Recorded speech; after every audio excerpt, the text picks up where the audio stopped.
Well, hello, everyone, and welcome to today's podcast. I have another guest who is a presenter at the Sacred Sexual Music Festival, and that is right around the corner. It is coming up. It is April 16th, 17th, and 18th. My guest today is Gyan Amin, and believe it or not, he is all the way on the other side of the world. He lives in Taiwan, so welcome. He is a massage therapist, and he specializes in belly massage and pelvic opening techniques, breathwork, and acupressure. He also has a book that is ready to be released soon. It is called Primal Body Magic, and that is going to include all of his insights of being a massage therapist for over 19 years here, talking about the experiences that he has with his clients and their deep healing.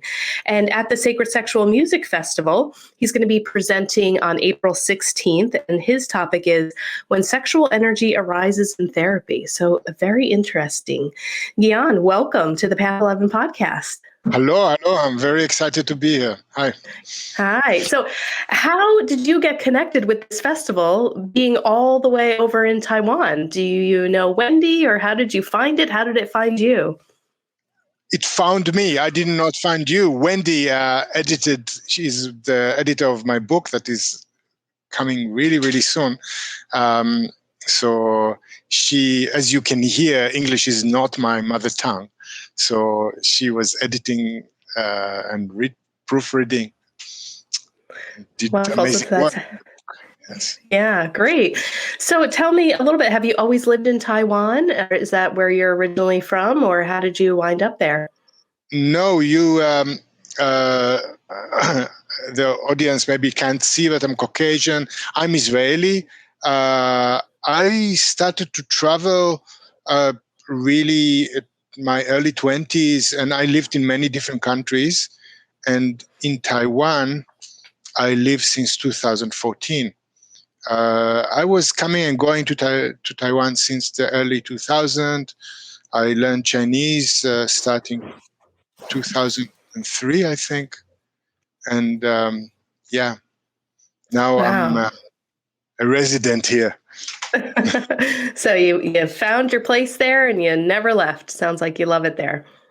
I love it here. Yes. Yeah. Especially where we live here, just outside Taipei in the mountains. There's beautiful mountains with jungles, and monkeys come and visit. It's beautiful. Wonderful. All right. So let's talk a little bit. About your book. That's really exciting. And I know that it's getting ready to come out. So I didn't have the privilege to read it. What is it about? What inspired you to write this book? What inspired me is just what happened in my work. I want to say I never planned to work with energies, with sexuality, with emotions. I loved massage. I planned to be just a straightforward massage therapist. But very soon when I started to do that, just people in my session started to have energy experiences, and tears were coming, and there were all these things start to happen. And I loved it. I thought that was amazing. That is healing. And I'm coming from the Thai massage world. And when I was saying that to my colleagues, a lot of my colleagues were kind of shocked. Yeah, it happened to me once or twice, but this is not what we are doing.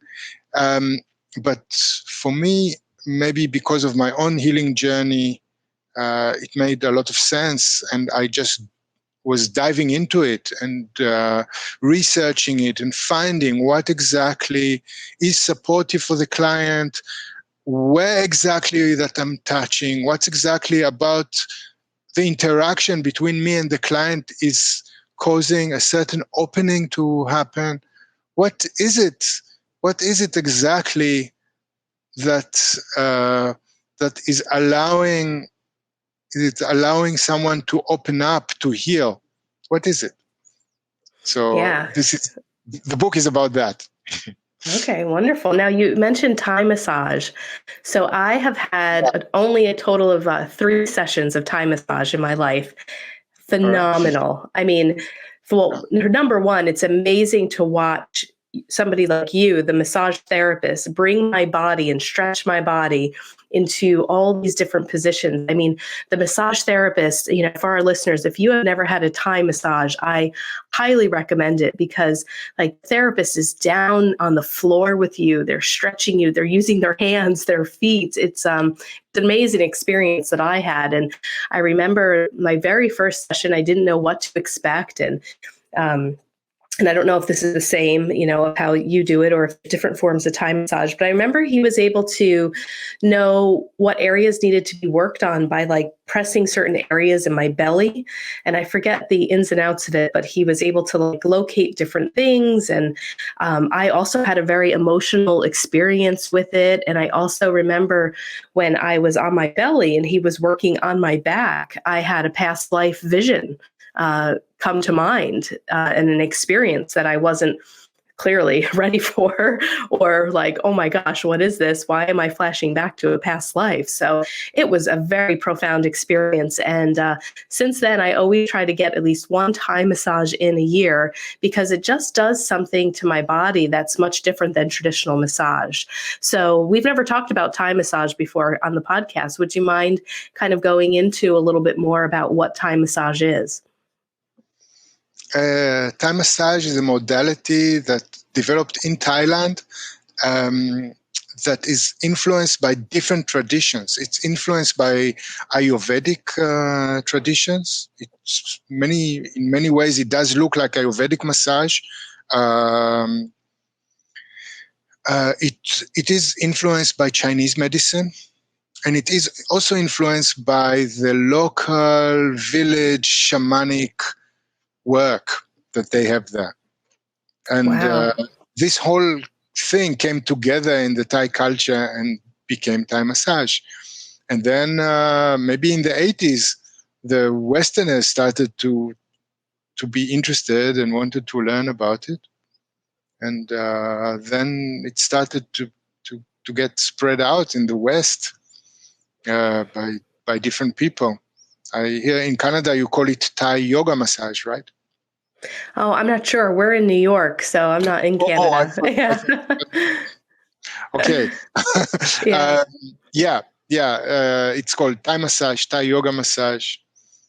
It involves stretching. It's usually done with clothes on. It's involved acupressure and opening lines. It's a little different than an oil massage, and it is just like a dance between two people. Yes, that's a great way to describe it. Yeah. You get tuned in and you meditate. It's a wonderful thing. It's kind of a meditation for two. It's a yoga for two and a dance for two. And it's a lovely experience. But I want to say that what happened to you sounds very unusual, actually. And it's not unusual for me. This is really what's happening in my sessions. But in Thai massage, usually it's a much more quiet, blissful, calm experience. And in most Thai massage sessions, there are no emotional experiences. Really? So why do you think that happened to me, and that's happening to your clients too? I think it's natural that I don't understand why it doesn't happen to everybody. We are all connected. I just think that we think it's inappropriate. We feel suddenly tears coming, or we feel sexual energy, or we feel something like that, and I think, wait. I have to behave here. Or we feel anger coming. What do? You think is totally irrational. I should behave myself. I should not do anything with it. And we just kind of behave like a good client. Right. Yeah. I don't think people realize that, massage really can unlock a lot of emotions, that we Oh yeah. store in the tissues and in the body. So, I've had experiences like that. And now that I've had experiences like that, I'm not afraid to have them in the massage experience if that was to happen. But let's move the conversation a little bit more to maybe how sexual energy can arise in therapy. And I know that when you work with belly massage and the pelvic opening, I know that I've heard you say before that that is something that usually isn't done maybe in some traditional massage therapy. Like some massage therapists will skip those parts. So maybe you can talk a little bit about the importance of working in those areas and what does it mean when sexual energy arises in therapy? Yeah, because we give the body freedom, because just because we let the body breathe in a little bit different way, I encourage people to keep a little bit open mouth, so the breath is much more present in the body, and they start to go to a kind of an alter state, and the different massage techniques and the body is getting freer. When you get freer, energy starts to come. It's many people are totally surprised. They did not plan. I don't plan. I don't try to trigger it. I simply do my thing, and sometimes it happens, sometimes it doesn't. But because you free the pelvis, and the pelvis was they invested many years unknowingly stopping that energy, stopping that freedom, and suddenly they lose control, and the sexuality is coming, and that is a very strong experience for them. It can be embarrassing, it can be scary. There are many emotions that usually coming with it. And I think that this moment should not be saying, oh no, nothing happened. That is almost cruel. Something so beautiful has happened, so central to who this person is. Why to stop it? Hmm. So is there something in that region of the working within the pelvis area there? I'm just thinking like in yoga, a lot of yoga teachers have said, oh, we store emotion in our hips. So when there's a hip opener class, there tends to be a lot of emotion. This is also the area of the root chakra energy. So do you have an idea of what exactly is being open, or are you manipulating as you're moving tissue and working in that area that is opening up an energy center to allow the sexual energy to come forth? I'm just opening the sexual energy is sitting in the pelvis. The pelvis is holding it. The sexual energy is everywhere in the body, but it is centered in the pelvis and maybe a little bit in the belly area. I just free the pelvis. I just let them connect. I don't decide if the sexual energy should come or not. It will almost be, I feel it will be sacrilegious or too intrusive for my part if I do that. So I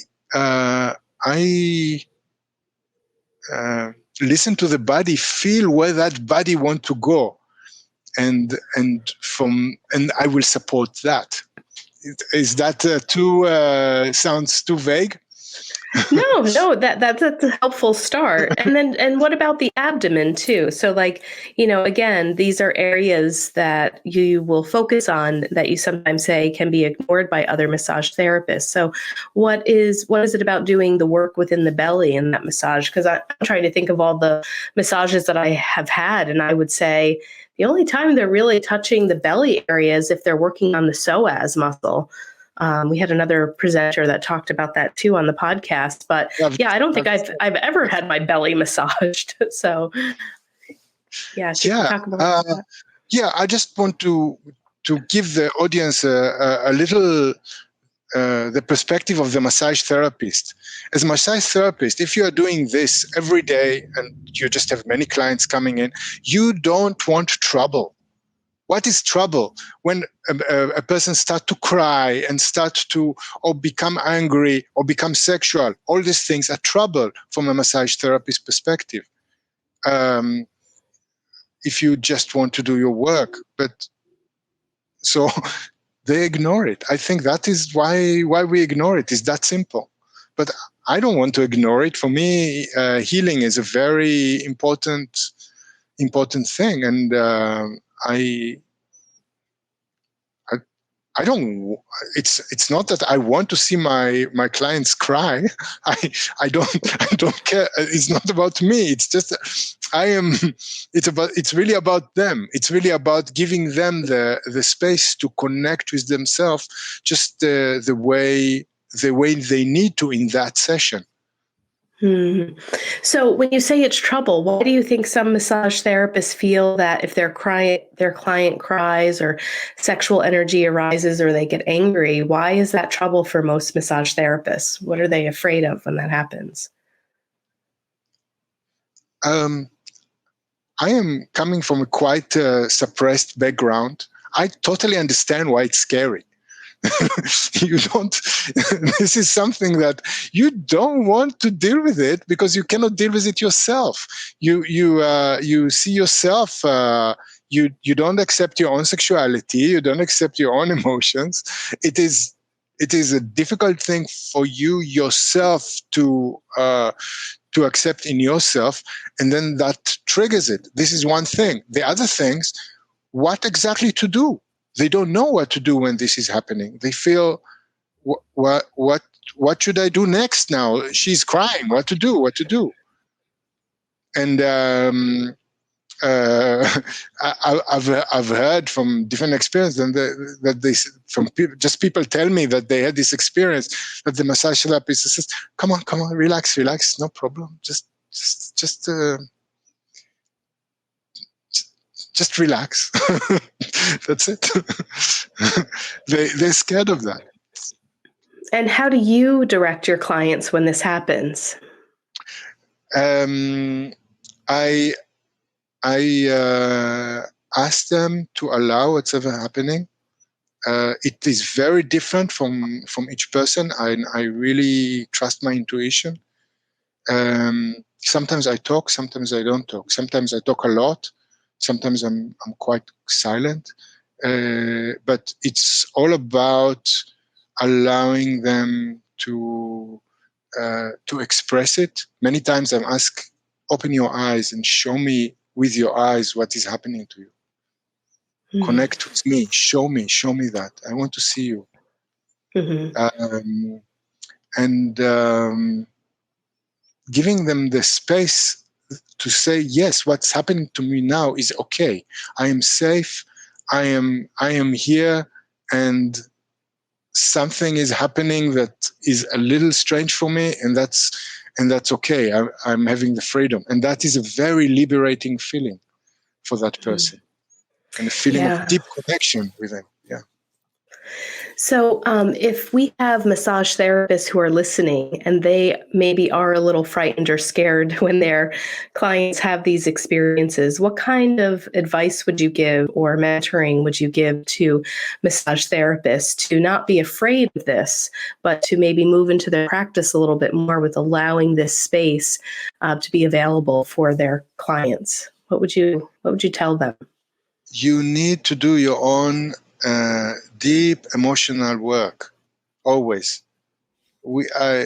So any kind of breath work, just participate in the training of breath, and keep on working on your own emotions, so you are really familiar with this kind of feeling on yourself. And then if you are participating in some training, then you get a chance to do that with your other friends in the training. So you get a chance to work before this is just happened to you in just massage. And just be, so it's, I don't think that they just can read my book or something and then just jump in and take care of people's emotions and sexuality. That is a very dangerous idea. They really need to train first. They really need to find good ways to do that and feel centered in themselves before they can Great. really jump into something like that. Yeah. And how did you get called to massage therapy? So tell us a little bit more about your background and how you got into this work and felt called to do it. Um,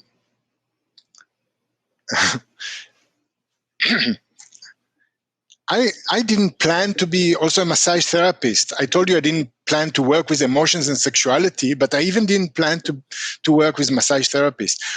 In my young days, I was a street performer. I lived in India. I lived in the Osho commune in India for 10 years. And I would every summer go and do street performers everywhere in the world. So... And I did study massage when I was, but I never studied like professionally. I didn't want to go into it professionally, and really I got into it when I came first to Taiwan.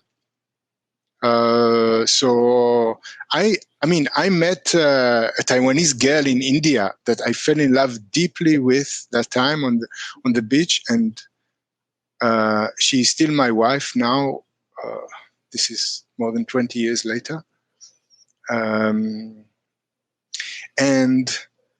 while in Taiwan, I wanted to stay with her. I needed to stay here and to find something to do. So Thailand was not far away, and I already had background in massage, so I started to go and get trainings in Thailand. This is how I got into Thai massage, into massage therapy in general. Wow, lovely. So a little love story behind Yes. behind this too. Yes. That's wonderful. Yeah. Great. And maybe before we come to a close, I was wondering, do you have one story of healing that you'd like to share that maybe you put in your book of, a client where maybe it amazed you and you really weren't expecting that experience to happen? Do you have a story that you'd like to share with us? I did not prepare. You surprised me. I work mainly with Chinese. I used to go a lot to China and work with Chinese clients and with Taiwanese. And this is maybe different. I do have sometimes some Western clients also. But most of my clients are Chinese, and this is very different world. It's a much more suppressed society, and in some ways, and in some other ways, it's actually more open than Western societies. It's very difficult for me to explain how it is. It's another world. But for Chinese people, especially, I get fumes on my glasses.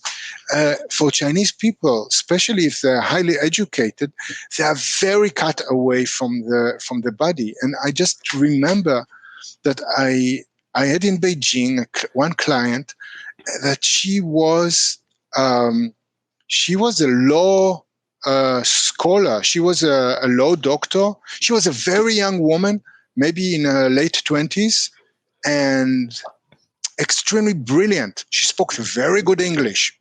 And when I examined her,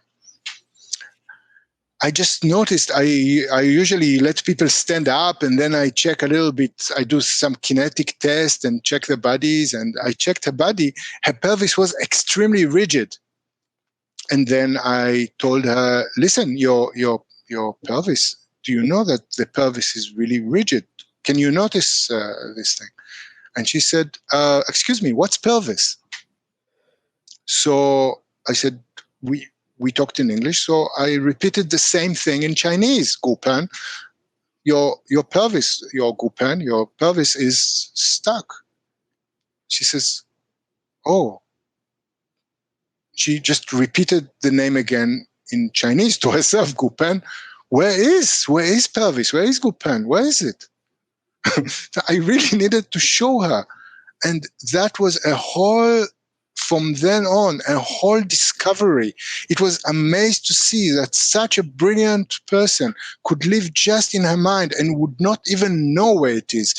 Of course, being very heavily cut out, but really to a level that you don't even know where the body is. And from there on, there was a whole journey of discovery, of really feeling it, connecting to the energies of that. I had few sessions with her, and it was wonderful. It was really good. Wow. Yeah. No, that gives a great example to show how if we are so much more in the mind that we aren't connected with the physical body. And it's amazing to think that she didn't even know where it was, that she couldn't even point that out. That's pretty shocking. I'm sure you must have been shocked too.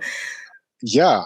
From a highly, this woman is really highly intelligent. I think much more intelligent than I am, but just the ignorance of just how she herself is built, how she is mind blowing.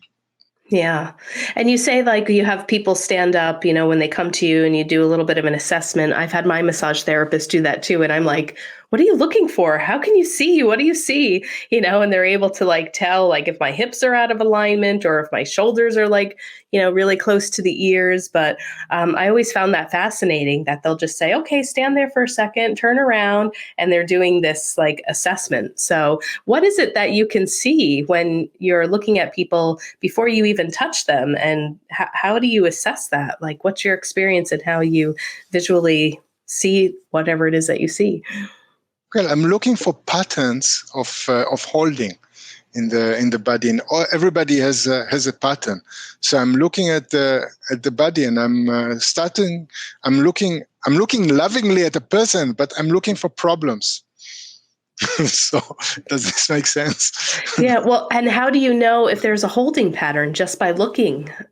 Say we spoke about the pelvis. You can see that maybe they hold the bum a little bit out, just like a little bit. It looks like they need to pee, or a little forward, like a little bit like like a soldier do. Or many people they were originally holding the pelvis a little bit backward, and then the yoga teacher told them something, and then they forcefully push it forward, and then they have opposite rigidity. So stuff like that. And also, I am also about pelvis. I gently always push people around, because body will behave very differently if the pelvis is relaxed or if it's rigid. So you can push the shoulder, and immediately you know how the body is reacting, because a relaxed pelvis will just ground you into the floor, and a tight pelvis you will fall down. So it's a simple thing. Well, simple to you, but pretty amazing to us, like not even knowing that you could do that. I'll show you. It's easy. Anyone can. It's not rocket science. Anyone can learn it. Yeah, wonderful. Well, Gyan, thank you so much for joining us today. And I look forward to your presentation at the Sacred Sexual Music Festival. And again, you're presenting on the first day, April 16th. We do have tickets on sale. You can go to sacredsexualmusicfestival.com. You can purchase the tickets there. And right now there is a bit of a sale on the tickets. The day of the conference, the ticket price does go up. So if you would like to get a deal and spend a little less money, I would suggest that you head on over to sacredsexualmusicfestival.com. Again, Path 11 Productions is bringing this festival to the world. We are doing it virtually this year, so no matter where you are, you can attend. And you will also see the schedule of events on there. You can see the presenters, their pictures, their bios, the agenda for the 3-day festival. It's packed. And for the Path 11 podcast, you guys are going to pretty much be hearing, I would say, for the next week and a half or so, it's almost as if you're going to get these podcasts pretty live, because we're recording them, we're putting them right out, so you guys get a chance to meet as many of the presenters that we can bring to you who are going to be presenting, so you can make that decision if you'd like to join us and attend this conference. And again, it's like none other conference that I have ever experienced or heard of. I think it's so needed for us as spiritual beings to really get connected with our physical bodies and our sexuality and the intimacy within in us. Because when you think about it, guys, right, it all comes back to love and loving ourselves, loving these bodies, these vehicles that our soul has slipped into, and allowing ourselves to be able to express ourselves in a different way. So if you can attend, share this information with friends. And again, you can go to sacredsexualmusicfestival.com to purchase your tickets today. So thank you, everyone, for listening. And I'm going to be bringing you a bunch more presenters in the next week and a half or so until we get up to April 16th. So I hope you're enjoying this new segment of the Path 11 podcast this month. Take care, everyone.